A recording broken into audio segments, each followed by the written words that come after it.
My name is Maria Gibson, 23 years old, a corporal in the United States Marine Corps. Cold sweat ran down my spine under the 104-degree heat of the Camp Pendleton motor pool.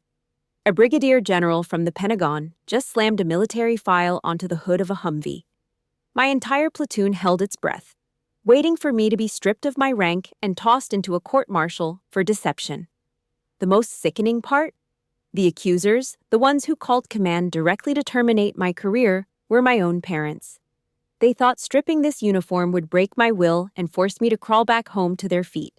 But they had no idea that the night before, in the middle of a storm on Interstate 5, I had pulled my K-bar knife to slice through a seatbelt and drag 3 lives out of a burning heap of scrap metal.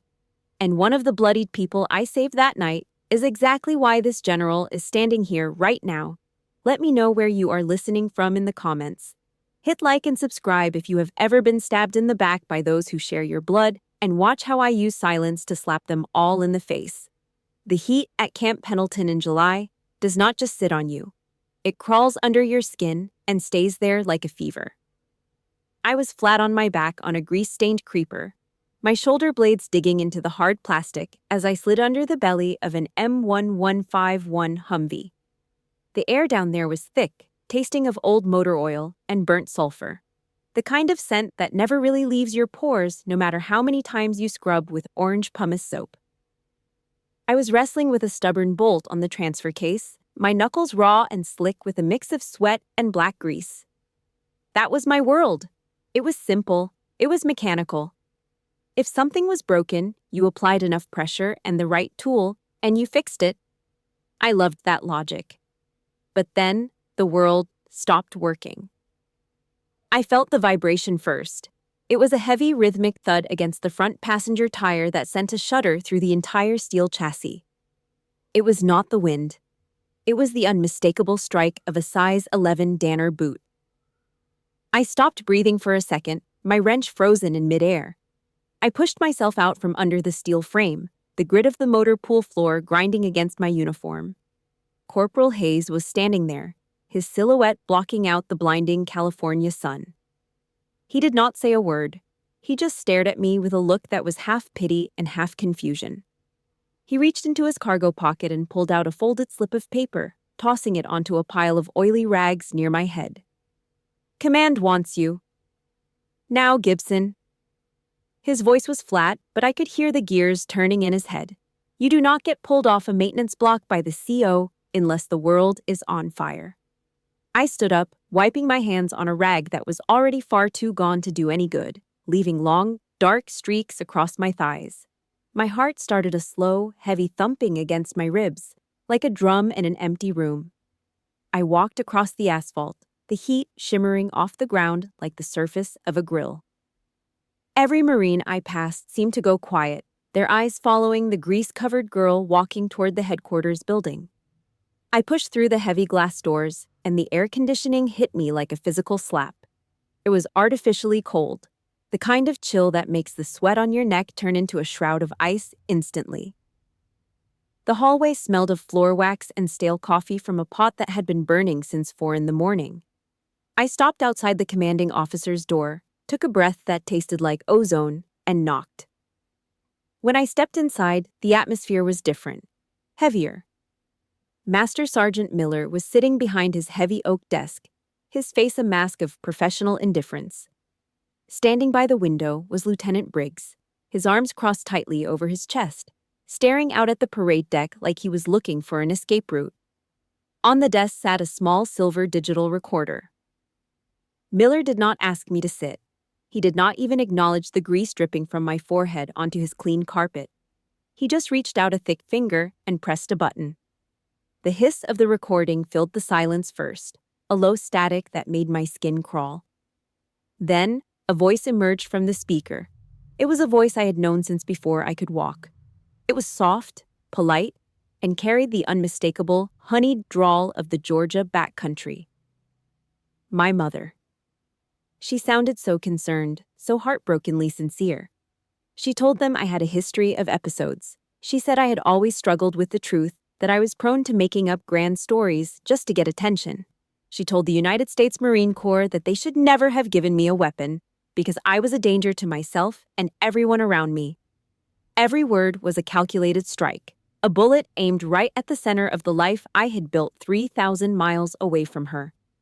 I stood there at a rigid attention, my eyes locked on a tiny scratch in the wood of Miller's desk. I did not blink. I did not move. But inside, I felt like I was being hollowed out with a rusted spoon. I wanted to scream that it was a lie, that she was the one who had spent years gaslighting me in that suffocating house in Savannah. But the words were stuck in my throat like broken glass. I realized then that they did not need proof. In the world of security clearances and high-stakes military intelligence, a whisper of unstable is a death sentence. My family had not just called to say hello, they had weaponized the very system I served to pull the ground out from under my boots. Lieutenant Briggs finally moved. He walked over to the large whiteboard on the wall, the one that listed every active Marine in the detachment and their mission status. He picked up a red marker. The sound of it squeaking against the slick surface felt like a serrated blade across my nerves. With one long, jagged stroke, he drew a line right through Corporal Maria Gibson. Miller looked up at me, his eyes cold and distant. "Give me your access card, Maria.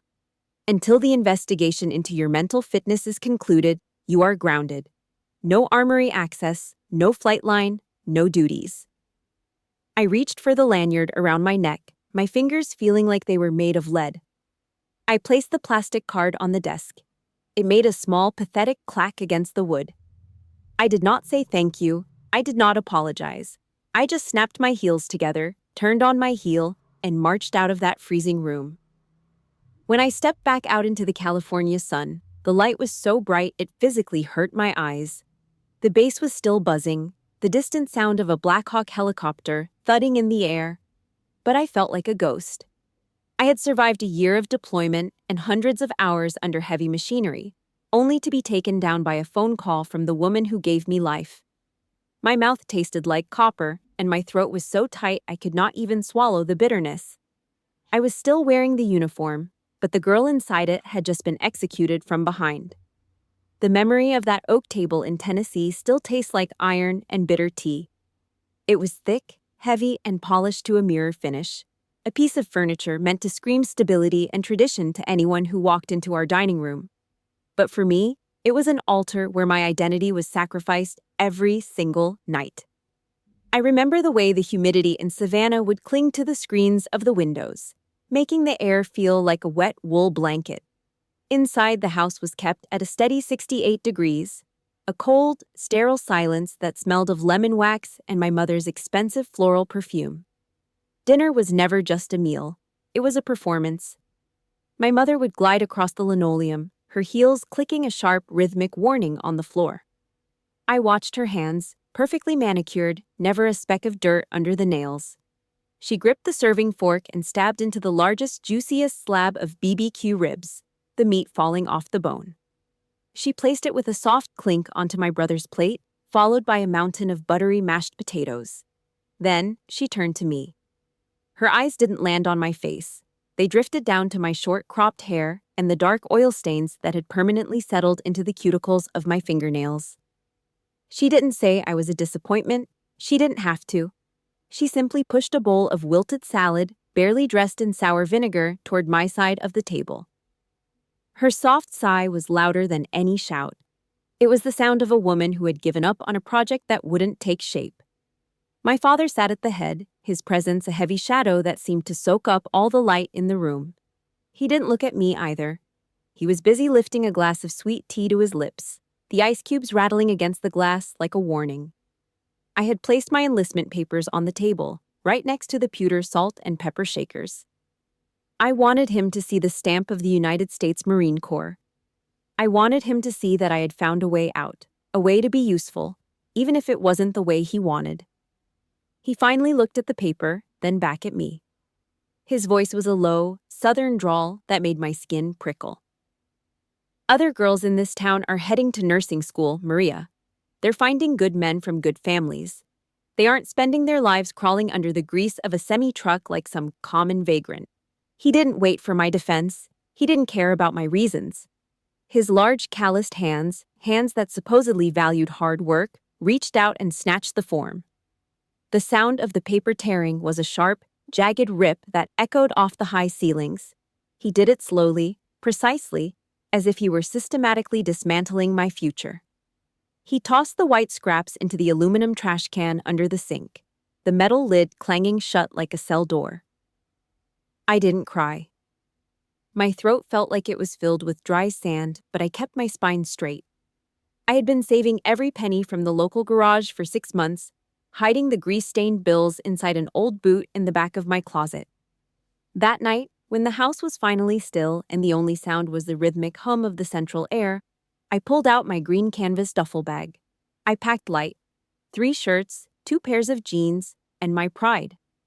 Every step down those carpeted stairs felt like a betrayal, and yet it was the first time I felt like I was moving toward the truth.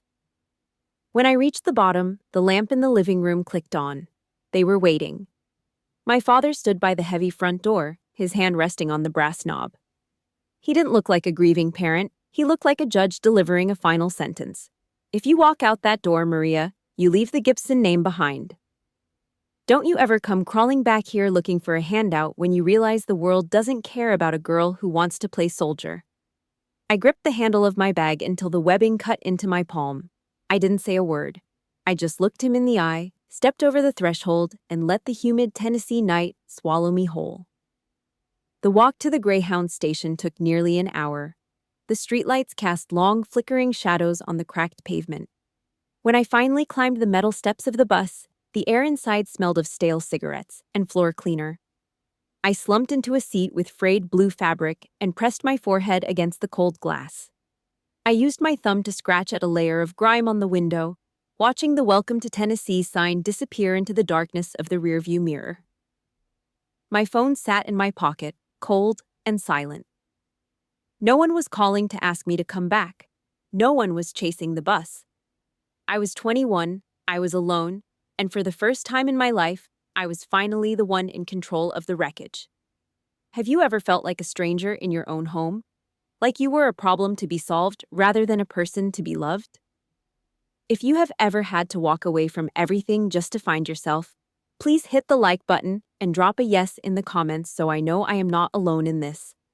I watched the miles click by, the dark trees of the South blurring into a single, endless wall. I was headed toward a world of drill instructors and desert sand, a world that promised to break me. But as I stared at the oily smudge my thumb had left on the glass, I knew they couldn't do anything to me that my own blood hadn't already tried. I had been forged in the silence of that Tennessee dining room, and I was ready for whatever fire came next. The mess hall at Camp Pendleton felt like a morgue with fluorescent lighting. The air was a thick, humid soup of steam and the metallic tang of industrial-grade mashed potatoes, the kind that comes from a giant can and tastes more like the warehouse it was stored in than actual food.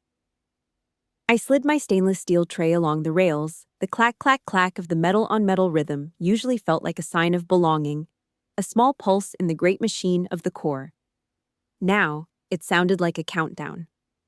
I stood at the end of the line, staring at a scoop of pale, lumpy starch that sat on my tray like a wet sandbag. I scanned the room.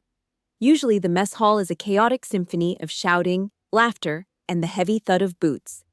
But as I turned toward the center of the room, a pocket of silence followed me, expanding like an oil slick on water. I spotted Corporal Hayes and Rodriguez at a laminate table near the center. We had survived 3 weeks of field training together.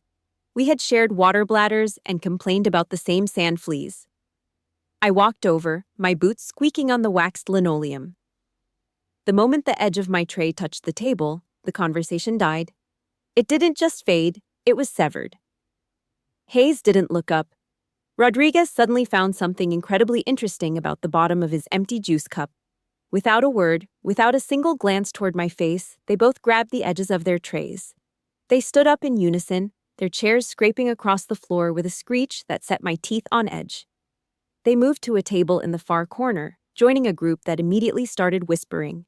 I was left standing there, clutching a tray of cooling food, staring at the empty gray chairs. The sense of belonging I had traded my family for had just been revoked without a trial. By 1300, the California sun had turned the staging area into a furnace. It was 104 degrees, the kind of heat that makes the horizon shimmer and the smell of diesel exhaust sit heavy in your lungs. Sergeant Nolan stood in the shade of a hangar, his clipboard looking like a weapon of its own. He was divvying up details for the afternoon convoy prep. 4 Marines, men I'd worked alongside for months, practically tripped over each other to volunteer for the heavy lifting, manually hauling 110-pound lead ammo crates under the blistering sun. They chose back-breaking labor over the alternative. "Gibson," Nolan barked, "you're taking the lead 7-ton. Check the fluids and prep for the MTVR run." He looked at the group, his eyes scanning for a co-driver. Silence. Nobody moved. Nobody looked at me. It was as if I had become a hole in the air, a ghost that everyone was pretending not to see. One by one, they turned their backs and headed for the ammo crates, the sound of their heavy breathing and the grunt of effort the only response to the order. I stood by the massive tire of the 7-ton truck, my shadow the only company I had. As the sun began to dip, casting long bruised shadows across the base, I found a moment of privacy behind a row of scrapped armored vehicles. The smell of rust and old sand was suffocating. I pulled out my phone, my fingers trembling as I dialed the number for that house in Tennessee. I needed a reason. I needed to hear the lie from the source. The line clicked open after the 3rd ring. "Hello?" My mother's voice came through, smooth and sweet, like honey poured over a razor blade. "Why, Mom?" I asked, my voice sounding small and ragged in the vast emptiness of the motor pool. "Why would you call my command? Why would you tell them those things?" I heard her sigh, that same soft, practiced exhale from the Tennessee dining table. "Maria, honey, we did it for your own good," she said, her tone dripping with a terrifying, artificial sincerity. "You were never meant for that life. You're unstable, dear. You've always had a vivid imagination. We just couldn't live with ourselves if something happened because you were playing a part you weren't built for. You should never have gone there in the first place." She hung up before I could scream. The dial tone was a flat, mocking hum. I gripped the plastic casing of the phone until it cracked, the cheap material biting into my palm. I wanted to throw it, to smash it against the steel of the scrap heap, but I just leaned back and slammed the back of my head against the cold, unyielding side of a truck. The dull thud echoed in my skull. I walked back to the maintenance shop in a daze. The lights were off, the only illumination coming from the moonlight filtering through the high, dirty windows. I found a number 12 wrench on the bench. I didn't need to work, but the silence was a physical weight I couldn't carry anymore. I went to a rusted bolt on a training chassis, gripped the handle of the wrench, and pulled. I pulled until my muscles screamed, until my vision went blurry. The wrench slipped. The jagged metal edge of the chassis caught my index finger, slicing through the skin and the meat beneath. I looked down as the blood started to well up, dark and thick in the moonlight, before it began to drip. Tap, tap, tap, onto the gray cement floor. I didn't reach for a bandage. I didn't make a sound. I just watched the red stain spread, feeling the sharp, clean sting of the physical pain. It was the only thing in my world that felt honest. I was surrounded by a sea of people, but as I stood in the dark, I realized I would rather talk to this broken, rusted machine than any person in my life. But as the cold settled into my bones, a question scratched at the back of my mind. I'd rather talk to a broken machine than them. But can a machine save my soul? I sat in the farthest corner of the mess hall, the kind of spot where the fluorescent lights flicker just enough to give you a headache. The plastic chair was cold and hard against my back, a constant reminder that I didn't belong here anymore. I was slowly chewing on a piece of dry, tasteless white bread, staring at the gray laminate of the table like it held the secrets of the universe. Around me, the usual roar of the mess hall, the clatter of trays, the raucous laughter of Marines who still had a future, felt like it was happening in a different dimension. I was a ghost in a room full of living people. Then, a shadow fell over me. It wasn't the light flickering. It was a solid, heavy darkness that seemed to swallow the noise around my table. A stainless steel tray slammed down onto the laminate with a bone-jarring crack. The sound was so sudden, so violent, that a few drops of steak juice splashed onto the table next to my bread. I didn't look up immediately. I knew that shadow. Master Sergeant Thomas Halverson was a relic of a different era. He was a man whose chest was a roadmap of history, covered in rows of ribbons that went all the way back to Desert Storm. He didn't just walk, he moved with the deliberate, heavy grace of an old tank. I heard the screech of the metal chair as he pulled it out and sat down with a heavy grunt, crossing his worn-out Danner boots under the table. The rest of the room went dead silent. It was the kind of silence you only get when a predator enters the watering hole. Nobody in my platoon dared to whisper, let alone move. Halverson didn't care. He reached into his breast pocket, pulled out a pouch of chewing tobacco, and tucked a massive wad into his cheek with practiced ease. He started chewing, his jaw moving in a slow, rhythmic grind. His eyes, eagle-like, clouded with the haze of 30 years of gunpowder and desert sand, were fixed on my hands. I tried to pull them back, but it was too late. He was staring at my knuckles, torn and swollen from where the wrench had slipped the night before. The dried blood was still crusted under my fingernails, mixed with the permanent black grease of the motor pool. He leaned forward, the smell of peppermint tobacco and old leather filling the space between us. He spat a dark stream of tobacco juice into a discarded foam cup, never breaking eye contact. He didn't ask about the rumors. He didn't ask about the phone call from my parents that had turned my world into a crime scene. He just picked up his metal fork and pointed it directly at my chest. "I've spent 30 years in this Corps, Gibson," he said, his voice a low, gravelly rasp that sounded like tires on a dirt road. "In 30 years, you learn to smell garbage from a mile away. You smell it in the way a man avoids his NCO's eyes. You smell it in the way a Marine cleans their rifle when they think no one is watching." He paused, shifting the tobacco in his cheek. "I've been watching you for 3 weeks. I saw you at the motor pool at 0500 when the rest of these kids were still dreaming about their girlfriends. I saw you under the belly of that 7-ton truck until the sun went down and the MPs had to kick you out." I felt my throat tighten, the dry bread suddenly feeling like a stone in my chest. "Here's the thing, Gibson." He leaned even closer, his voice dropping to a whisper that felt heavier than a shout. "That fleet of MTVRs you've been wrenching on, not a single one of them has failed an inspection. Not one. Every bolt is torqued to spec. Every fluid is topped off." He tapped the table with his fork for emphasis. "A liar, a real unstable piece of work like they're saying, they don't have the discipline to tighten a bolt like that. They don't have the focus to care about a machine that can't talk back.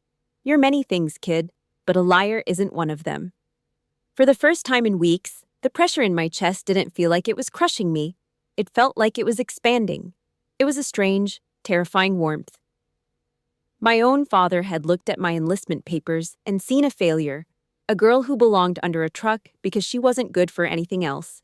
But this man, this old wolf, who had seen the worst of humanity, looked at my grease-stained hands and saw my truth. Halverson stood up, his knees popping with the sound of dry twigs. He reached down and pushed his entire tray, the one with the massive, untouched steak, across the table toward me. "Eat that!" he barked, his eyes flickering toward the group of Marines who were still staring from across the room. "My Marines don't go hungry because of some petty rumors and hometown drama. You've got work to do tomorrow. Don't let the bastards win by starving yourself." He turned on his heel and walked away, his boots thudding against the linoleum with a confidence that seemed to echo through the entire hall. I sat there, staring at the steak. The steam was still rising from it, carrying the scent of salt and charred fat. I picked up my fork, my fingers trembling slightly as I cut into the meat. As I took that first bite, I realized that family didn't have to be the people who shared your name. Sometimes family was a grumpy old man with a tobacco habit who believed in the way you tightened a bolt. I felt my lungs fill with air, deep and full, for the first time since that phone call. The shadows were still there, and the investigation wasn't over. But as I sat in that mess hall, I wasn't a ghost anymore. I was a Marine with a stake and a reason to keep fighting. The clock on the wall of the laundry facility at Camp Pendleton flickered at 2200, the red digits bleeding into the dim, yellow light of the hallway. Outside, the Pacific mist had rolled in, thick and cold, smelling of salt and damp asphalt. I stood huddled in my olive drab field jacket, the heavy canvas stiff against my neck, feeling the rhythmic hum of the industrial dryers vibrating through the concrete floor. It was the only sound in the world, a mechanical heartbeat that felt more honest than anything I had heard all week. I walked toward the row of payphones near the vending machines, my boots echoing like gunshots in the empty space. I reached into my pocket and pulled out a handful of change, my fingers brushing against the rough, torn skin of my knuckles, the mark Halverson had recognized as the truth. I slotted a quarter into the machine, the metallic clink and slide of the coin sounding like a bolt being thrown back on a rifle. I dialed the Tennessee area code, my heart starting that familiar, erratic thud against my ribs. I knew better. I knew that every time I reached back toward that house in Savannah, I was just handing them the shears to clip my wings again. But I needed to know the depth of the hole they were digging for me. My mother picked up on the second ring. She did not say hello. She did not ask if I was safe or if the investigation had cleared. Her voice came through the line, sharp and clinical, stripped of the usual honeyed drawl she saved for the church pews. "Did your commander take your weapon yet, Maria?" The question hit me like a physical blow to the stomach. "No." "How are you?" "No, I miss you." Just a checklist for my destruction. I leaned my forehead against the cold, oily plastic of the phone booth, closing my eyes tight. "Do you even realize what you did, Mom?" I whispered, my voice sounding ragged and thin. "You called my command. You told them I was a liar and a danger to myself. You almost put me in front of a court-martial." I heard her take a long, slow breath on the other end, the kind of sigh a martyr makes when they are dealing with a difficult child. "We had to do it, Maria," she said, her voice dropping into that terrifyingly calm maternal register that felt like a chokehold. "God knows you do not belong there. You have always been so headstrong, so obsessed with proving something that isn't there. You are playing at being a soldier, but we know the real you. We know you are fragile. We are just trying to help you end this mess before you get yourself or someone else killed." She paused, and I could practically hear her smoothing her skirt. "Just come home. Your father talked to the manager at the Piggly Wiggly. They will give you a spot at the register. You can live in your old room, and we can put all this behind us." It was a life sentence wrapped in a bow. She was offering me a slow death in a grocery store aisle because it was a version of me she could control. Before I could find the words to tell her I would rather die in the dirt than sit behind that register, the phone was jerked away from her. My father's voice exploded through the receiver, heavy with a patriarchal fury that made the hair on my arms stand up. "Listen to me, Maria," he barked, his voice vibrating with a toxic authority. "This family is not going to have a daughter drifting around with a bunch of grunts, dragging the Gibson name through the mud of some motor pool. We have already talked to a lawyer. If you do not sign those discharge papers and walk away from that uniform on your own, I am not stopping at one phone call. I will send a formal letter to the Department of Defense. I will tell them everything, about the fits you had as a kid, about every lie you ever told. I will make sure your security clearance is burned so deep they won't even let you sweep the floors on that base. You think you are a Marine, you are a child, and you will do what your family tells you." The injustice of it felt like a heavy, suffocating blanket. They were not just helicopter parents, they were a search and destroy team. They were willing to weaponize my entire past, to fabricate a mental illness just to force me back into the small, quiet box they had built for me in Tennessee. My grip on the black plastic receiver was so tight I could hear the casing groan. My vision went red at the edges. I did not scream. I did not beg. I just realized that the people who shared my blood were the only enemies I had ever truly faced, who wanted to see me completely erased. The silence in the booth was absolute, broken only by the sound of my own pulse pounding in my ears. I did not give them the satisfaction of a reply. I slammed the receiver down onto the metal cradle with a force that sent a jarring vibration up my arm, a crack that echoed through the empty laundry room like a gunshot. I stood there for a long minute, my chest heaving, staring at the coin return slot. The red digits on the wall had moved to 2215. Outside, the Pacific storm was no longer just a mist. It was a full-blown low-pressure system rolling in from the dark water, the wind howling against the corrugated metal roof of the camp. I zipped my jacket up to my chin, pulled the hood over my head, and stepped out into the rain. The water was freezing, but as it soaked into my skin, it felt cleaner than the conversation I had just left behind. I started walking toward the parking lot, my mind a chaotic whirl of rage and defiance. I was not going back to that house. I was not going to that register. And as the first flashes of lightning began to flicker over the I-5 highway, I knew I was heading straight into a storm that would change everything. The rain on Interstate 5 did not just fall, it attacked. It was a relentless gray curtain that turned the world into a blurred mess of taillights and hydroplaning tires. I was behind the wheel of my old, rusted Ford F-15, the engine groaning as the wipers struggled to clear the sheets of water. Every time a semi-truck roared past in the opposite lane, a wall of dirty spray blinded me for a full 3 seconds. My knuckles were white as I gripped the steering wheel, my mind still replaying the toxic words from that phone booth in Tennessee. They said I was unstable. They said I was a liar. They said I was a danger to myself and everyone around me. The rage was a cold, hard knot in my chest, a fire that even the Pacific storm could not extinguish. Then, the world turned sideways. About 50 yards ahead of me, a silver SUV hit a patch of standing water. I watched in slow motion as the vehicle spun, its headlights sweeping across the dark pines like a frantic searchlight. It slammed through the galvanized steel guardrail with a scream of tearing metal and disappeared over the embankment, flipping once, twice, before landing upside down in a shallow, rocky ditch. Sparks showered into the darkness, extinguished instantly by the downpour. I did not think. I did not weigh the pros and cons of my legal status or the investigation hanging over my head. My training, the very thing my parents tried to erase, simply took over. I slammed on the brakes, the Ford skidding and fishtailing before coming to a dead stop on the shoulder. I grabbed my heavy tactical flashlight from the center console, shoved my K-bar knife deeper into my boot, and kicked the door open. The wind almost ripped the handle from my hand as I lunged out into the blackness. The mud was slick and waist-deep in places as I scrambled down the slope. The smell hit me first. The sharp, acrid stench of burning rubber and leaking gasoline. The SUV was a crumpled heap of scrap metal, its wheels still spinning uselessly in the air. From inside the cabin, I heard a sound that cut through the roar of the rain. The high, thin wail of a child. I reached the vehicle and climbed onto the side of the chassis, my boots sliding on the wet paint. I looked through the side window and saw a teenage boy, his face a mask of blood and terror, clawing at the glass. I did not have time for a glass breaker. I braced myself against the frame and drove the steel heel of my combat boot into the corner of the windshield.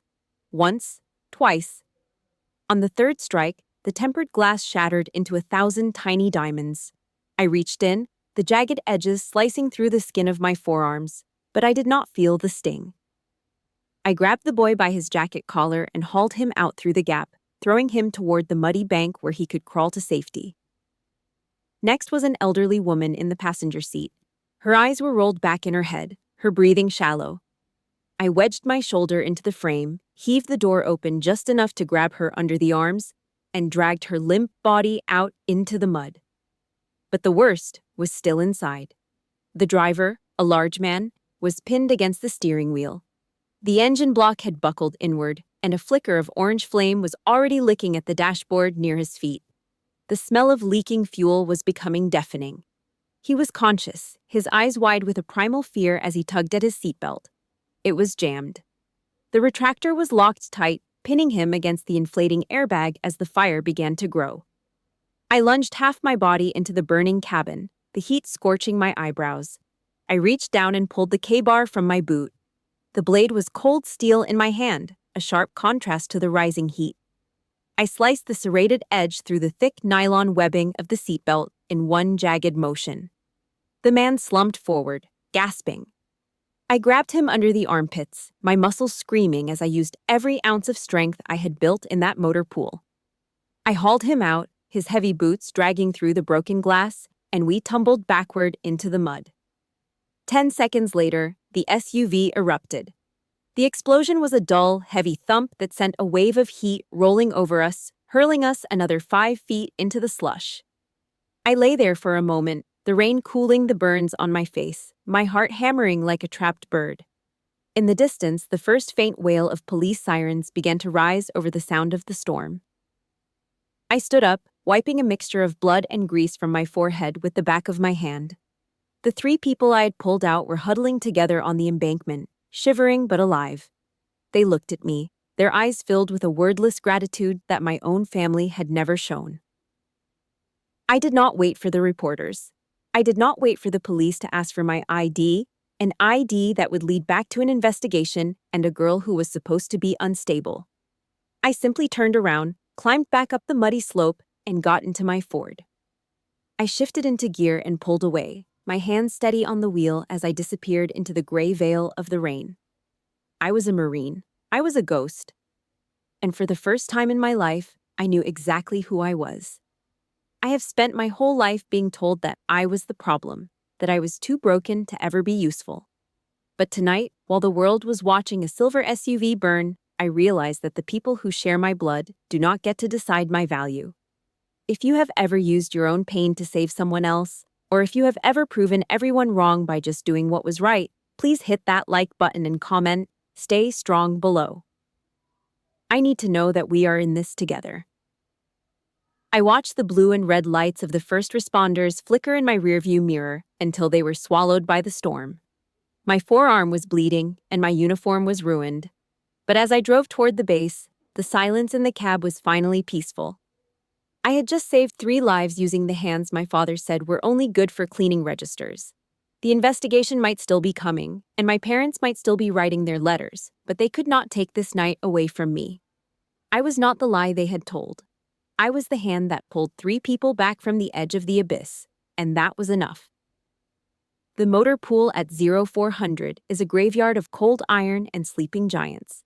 The air was thick with the scent of damp concrete, spilled diesel, and the lingering salt of the Pacific mist. I sat in the darkness of an M1151 Humvee cabin, the only light coming from the faint, green glow of the dashboard clock. My breath came out in small, white puffs. My forearms were a mess of jagged lines, souvenirs from the shattered windshield on the I-5. I reached for the bottle of rubbing alcohol I had swiped from the first aid kit. I bit down on a piece of clean rag and poured the liquid directly onto the raw cuts. The sting was a white-hot needle skipping across my nerves, but I did not make a sound. Silence was my only ally now. I did not have gauze, and I could not go to the medic. Medics write things down, and things written down become questions I was not ready to answer. Instead, I reached for a roll of black electrical tape. The adhesive was cold and smelled of synthetic rubber. I wound it tight around my arms, overlapping the layers until the bleeding stopped and the pressure turned into a dull, throbbing ache. I pulled the sleeves of my camouflage blouse down, buttoning them tight at the wrists to hide the makeshift bandages. By 0500, I was standing at the edge of the maintenance bay with a wrench in my hand, waiting for the sun to catch up with the world. Corporal Hayes walked past me, his boots crunching on the gravel. He stopped, his eyes drifting down to the dark, stiff stains on my cuffs, where the blood had soaked through before the tape held. He flashed that same arrogant smirk, the one that said he still believed every word my mother had whispered into the commander's ear. "Rough night at the bars, Gibson," he drawled, leaning against the fender of a truck. "Or did you finally have that breakdown your folks were talking about?" I did not even look at him.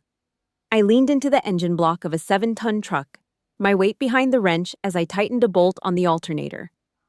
"Maintenance block on the backhoe," I said, my voice as flat as the horizon, caught my arm in the leaf springs. "Keep moving, Hayes." The lie felt heavy in my mouth, but it was necessary. In the Marine Corps, we are taught to be silent professionals. We do the job because it is the job, not for the ribbon or the pat on the back. But there was more to it for me. If I told them I had saved 3 lives, they would not see a hero. They would see a girl desperately trying to bribe her way back into their good graces. They would call it another story. So, I kept the glass in my skin and the secret in my chest. 3 days passed in that suffocating vacuum. I worked until my vision blurred, avoiding every gaze, becoming a shadow in my own unit. Then, on Thursday morning, The atmosphere shifted. Sergeant Nolan, the man who had personally overseen my grounding, stepped out of the command office. He was not yelling. He held a crumpled piece of thermal fax paper in his hand, his thumb rubbing over the ink as if he were trying to make the words disappear. He walked straight to the back of the bay where I was bleeding the brakes on a trailer. Gibson, my office. Now. The office smelled of industrial floor wax and the bitter, burnt dregs of a coffee pot that had been on too long. Nolan did not sit down. He leaned against the filing cabinet and slid the fax across the desk toward me. It was from the San Diego Police Department. They had traced the partial plate of a white Ford F-15 that had fled the scene of a life-saving rescue on the I-5 during the storm. The registered owner, Corporal Maria Gibson. Nolan looked at me, his brow furrowed in a mix of confusion and something that looked dangerously like shame. The report says a woman matching your description pulled 3 people out of a burning SUV 10 seconds before the fuel tank blew, he said, his voice unusually quiet. The victims are calling the precinct every hour trying to find their angel. And you have been sitting here for 72 hours turning wrenches without saying a word. He tapped the paper. Why is there no situation report on my desk, Maria? Why did you not report this? I looked at the fax, then up at the man who had crossed my name off the duty roster without a second thought. I felt the black electrical tape under my sleeve, a hidden anchor of truth. Because if I told you, Sergeant, you would have called it a lie, I said, my voice steady and cold.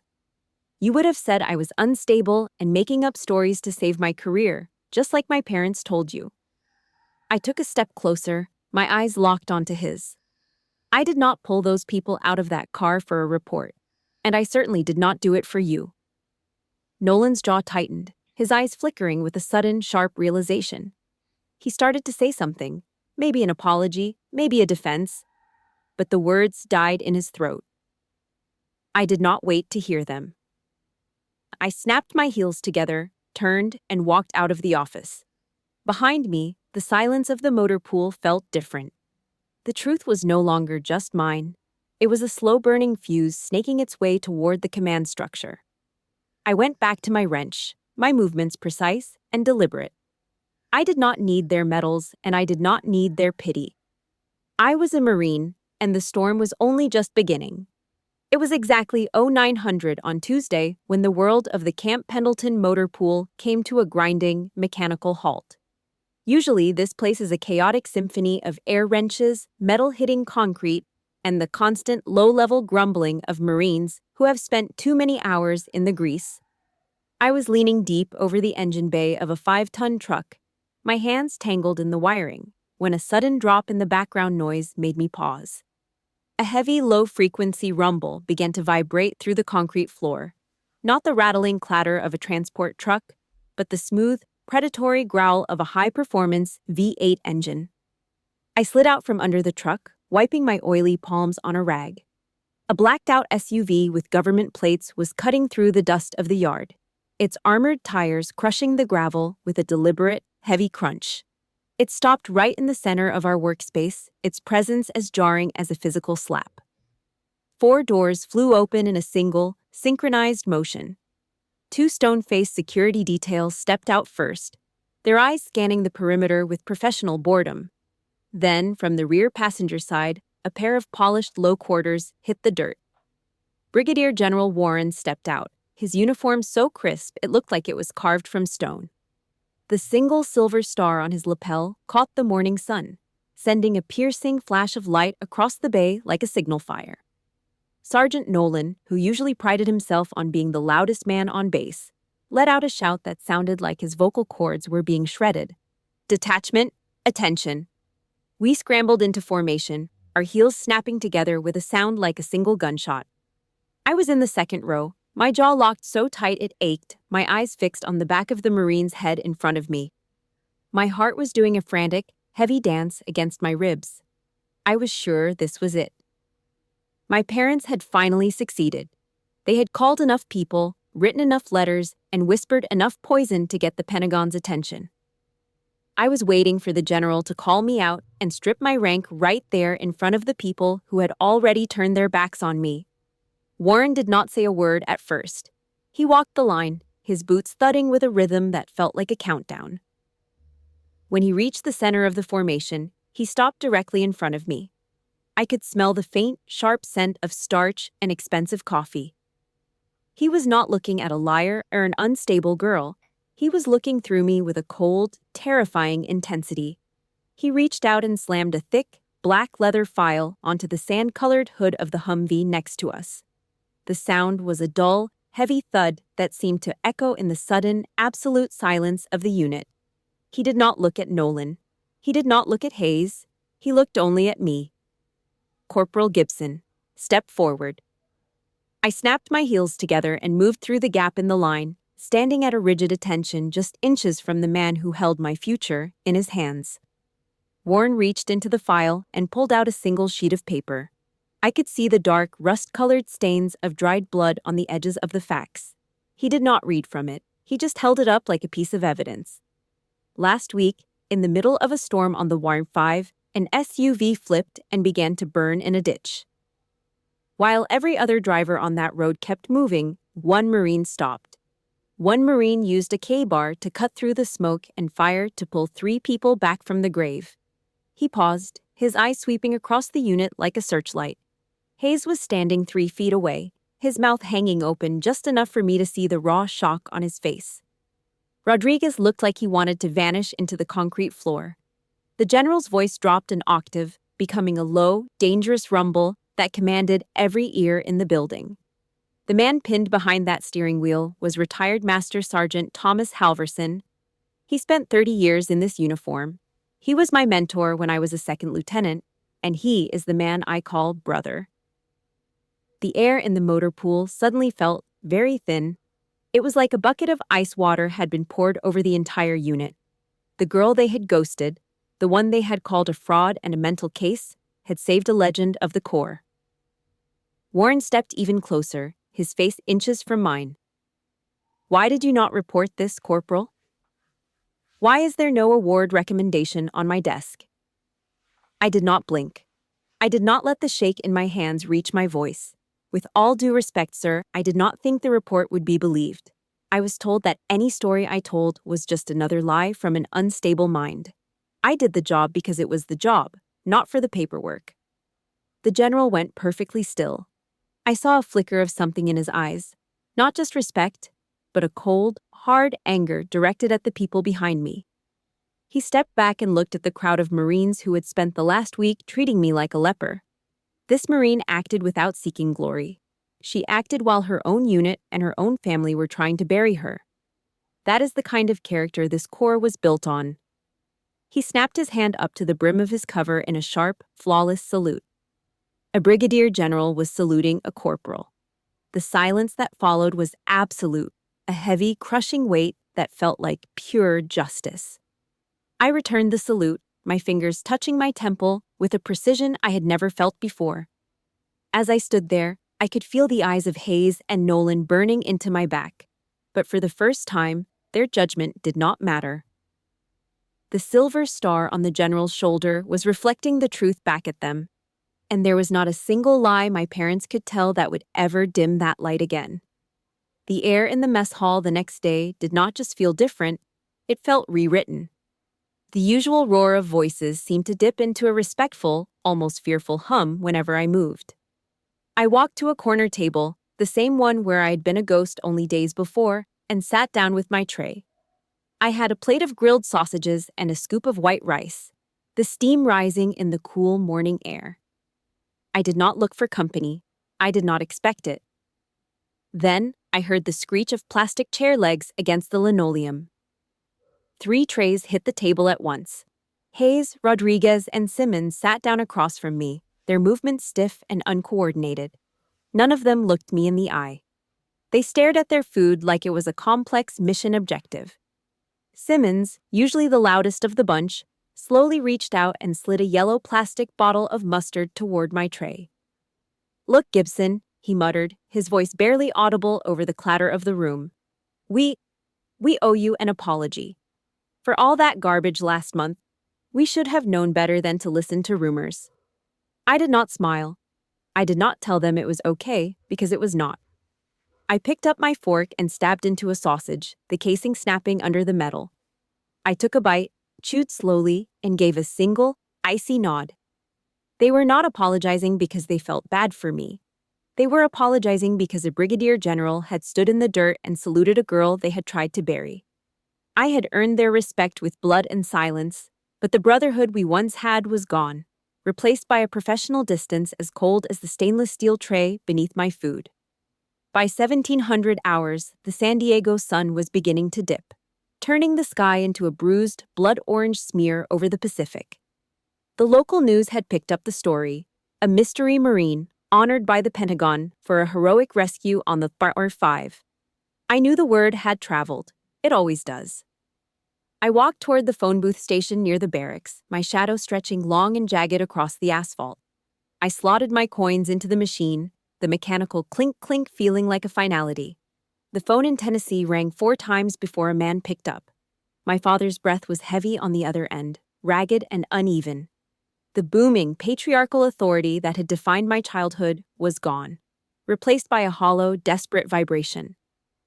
"Maria," he whispered. We saw the news. Your mother found the article online. Did you really pull those people out of a burning car?" "And your commander?" I asked, my voice as sharp and clean as a razor blade.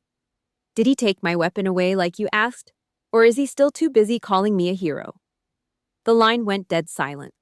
I could hear the faint sound of a television in the background of that house in Savannah, a world that felt like it belonged to a different person. Then I heard a scuffle, and my mother's voice broke through the line, choked with tears that did not move me. "Oh, Maria, honey. We are so sorry," she sobbed, her voice high and erratic. "We just thought you were exaggerating again. We thought you were lost. But we are so proud of you. Everyone at the church is talking about it. They saw the general in the photo."